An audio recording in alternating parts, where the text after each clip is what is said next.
Nous sommes vendredi 20 juillet, premier jour du mois de Ramadan. Bonjour et bienvenue à cette édition. Le ministre de la fonction publique, de la gouvernance et des réformes administratives et politiques chargé des relations avec les institutions et le ministre de la Justice, du Travail, de l'Emploi et de la formation professionnelle communiquent en application de l'arrêté numéro 2011-2991 MTFP SG du 25 juillet 2011 portant modification des horaires de travail pendant le mois de Ramadan.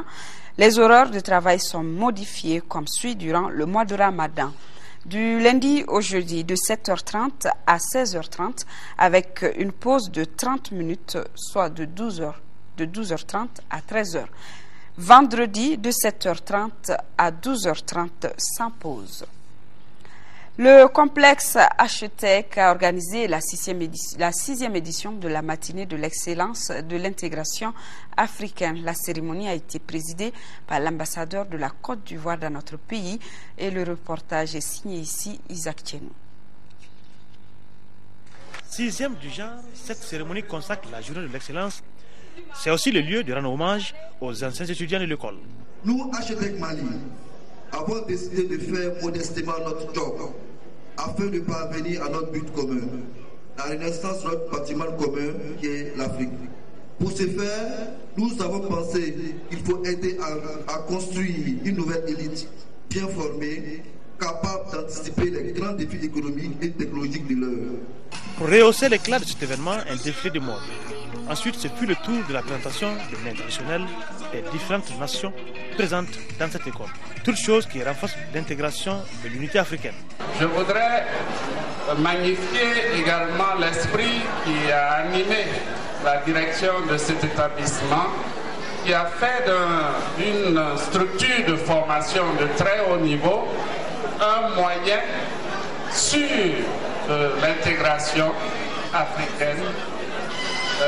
Toute chose qui est très chère à nos différents responsables, à nos différents chefs d'État.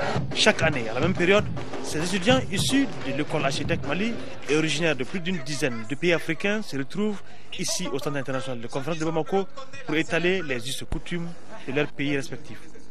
Une façon de se dire au revoir après une année scolaire bien remplie. Voilà les vacances qui débutent bien du côté de l'H-Tech. La réforme des systèmes d'information sanitaire est un défi pour la prise de décision à tous les niveaux de l'espace CEDEAO.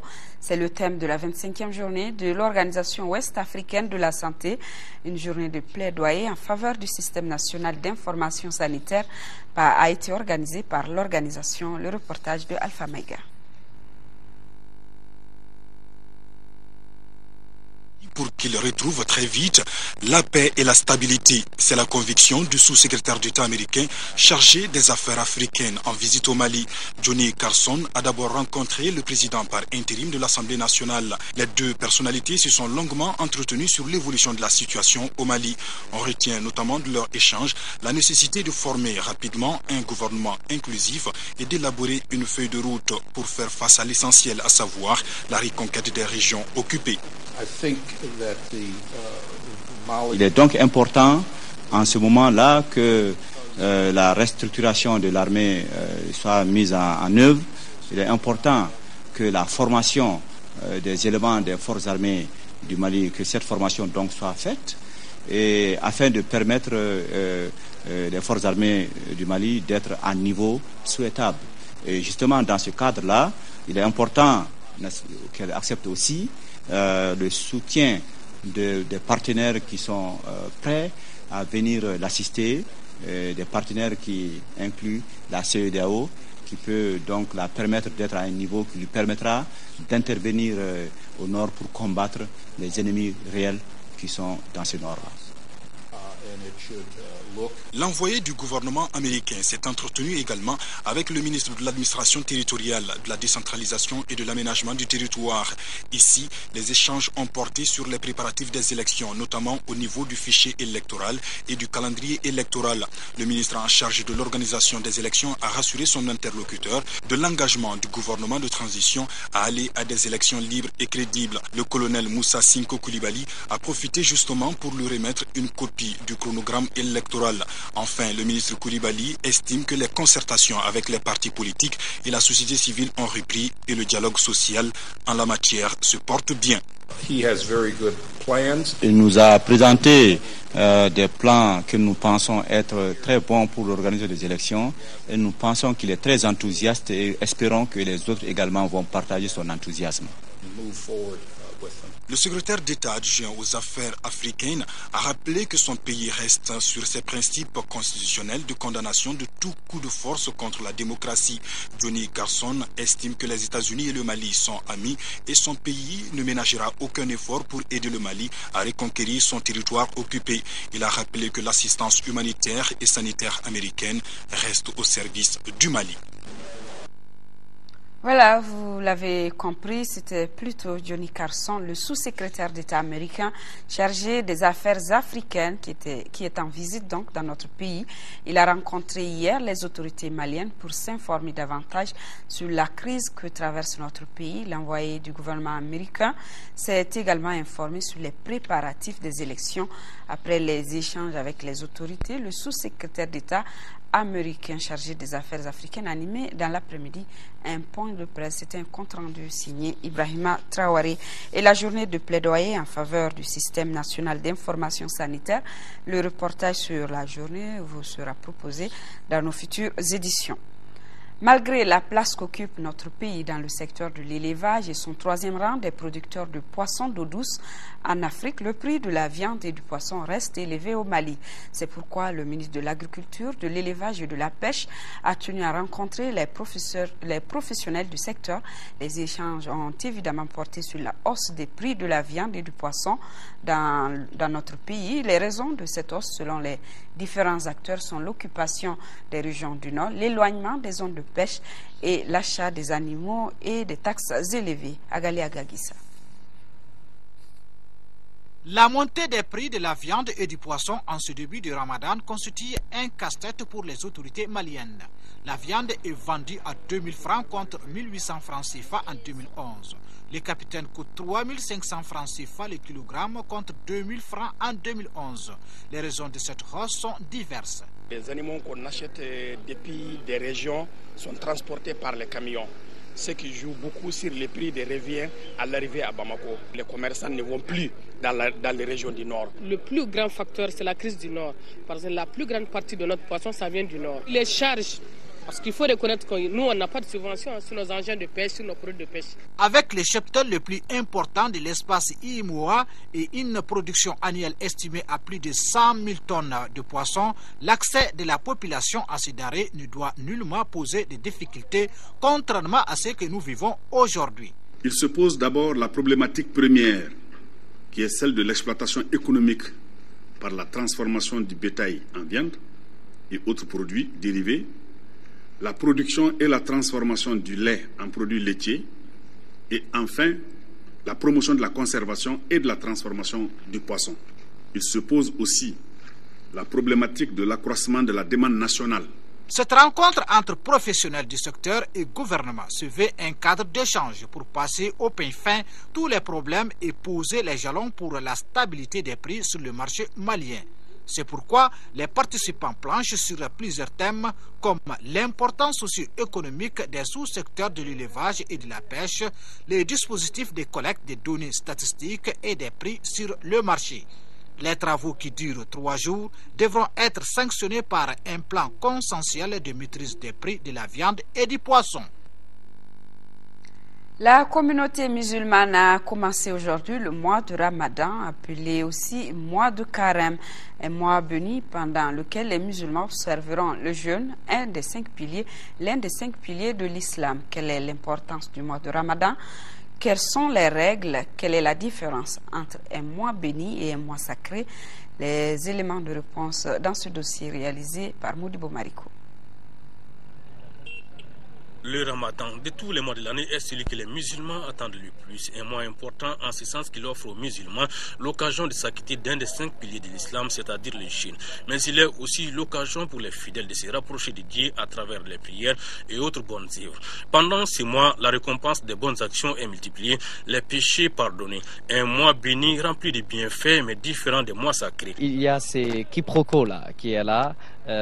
Que le mois de Ramadan est appelé Moubarak, il est béni, il est l'un des meilleurs mois même dans le calendrier musulman, mais en fait il ne fait pas partie de ces 4 mois-là qui ont été, n'est-ce pas, prescrits comme des mois sacrés. En fait, la sacralité de ces 4 mois-là remonte historiquement à l'arrêt, n'est-ce pas, des conflits et à l'arrêt de djihad entre les communautés. Donc le Ramadan ne fait pas partie de ces 4 mois-là, mais il faut le reconnaître, il est le meilleur mois de l'année même. Dans le mois de Ramadan, il se trouve que personne ne peut comptabiliser les récompenses que Allah subhanahu wa ta'ala nous donne dans ce mois-là, ni les anges, ni d'autres personnes, si ce n'est Allah subhanahu wa ta'ala. Le mois de Ramadan n'est pas un mois sacré. Dieu ne l'a pas décrété comme un mois sacré,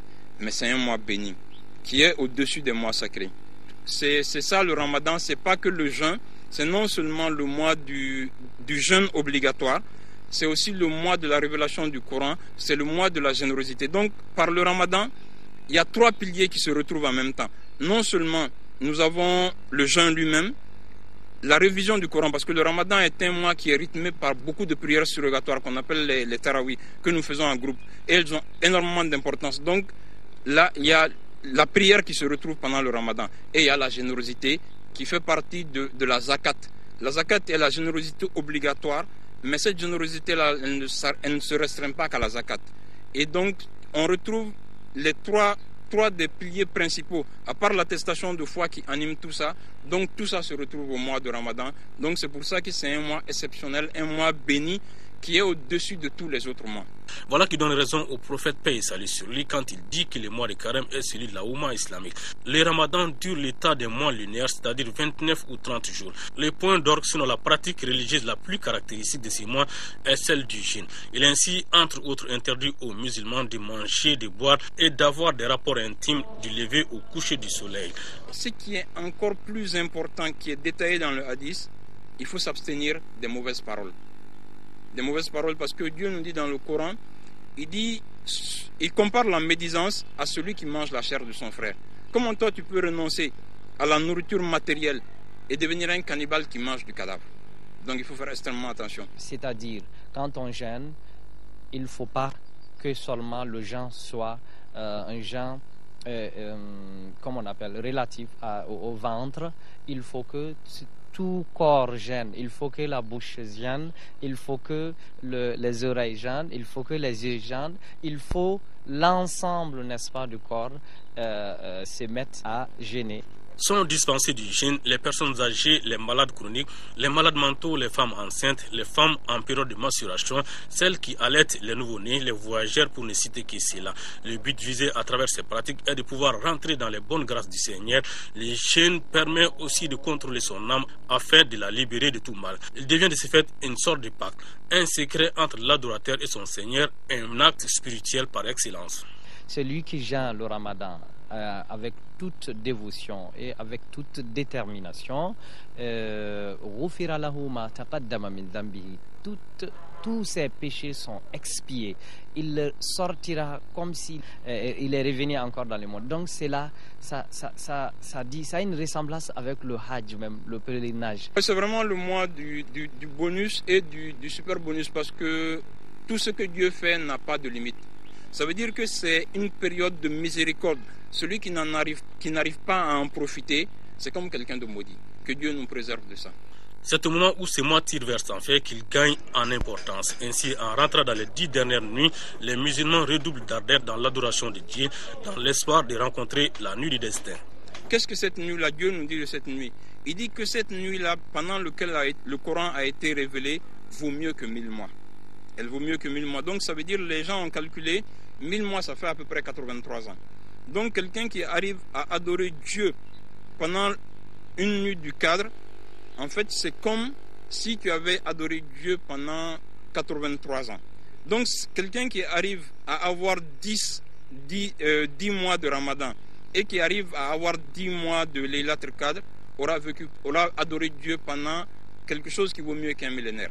Donc en fait, le fait que nos vies soient courtes, Dieu nous a donné ces grands avantages-là. Le prophète nous a donné des indications.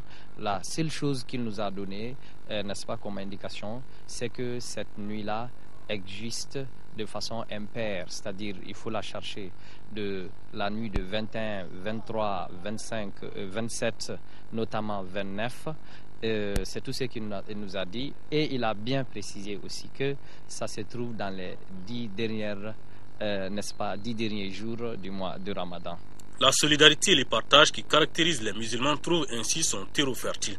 Le repas de la rupture du jeûne, qui est l'occasion des rencontres conviviales entre les membres de la famille, les voisins, les parents proches, et les zakat al-fitr ou l'aumône, sinon la taxe obligatoire qui est donnée à la fin du mois de carême aux pauvres, en sont de parfaites illustrations. Voilà, on vous souhaite à toutes et à tous de passer un excellent mois de Ramadan.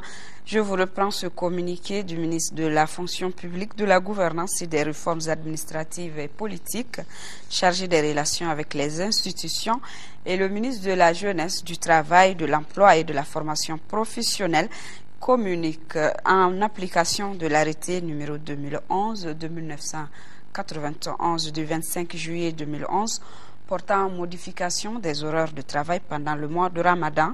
Les horaires de travail sont modifiés comme suit durant le mois de Ramadan, du lundi au jeudi, de 7h30 à 16h30 avec une pause de 30 minutes, de 12h30 à 13h le vendredi, de 7h30 à 12h30 sans pause. Voilà qui met fin à cette édition. Restons de cœur et d'action avec nos compatriotes des régions du Nord vivant sous occupation.